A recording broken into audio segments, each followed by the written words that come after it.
bring a whole of government. We want to bring that cohesion. We don't want to operate in silos.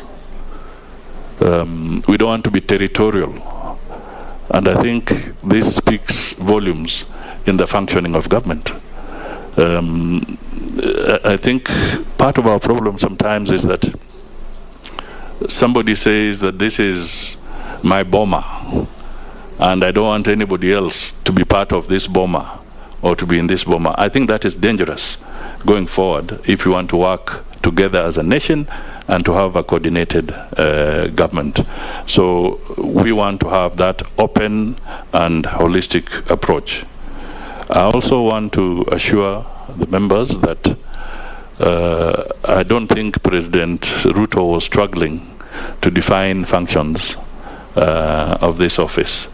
It was perfectly in his realm to examine and decide how we can support each other. And I am sure that if we look carefully, there's no conflict whatsoever with the functions of the Prime Cabinet Secretary's office and the Deputy President. And I also want to put it on record that where would you find a government on this earth where there are no cross-cutting issues? There are always cross-cutting issues in government, which require consultation.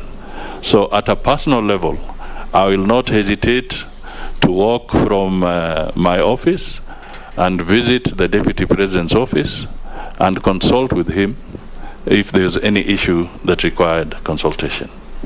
Thank you.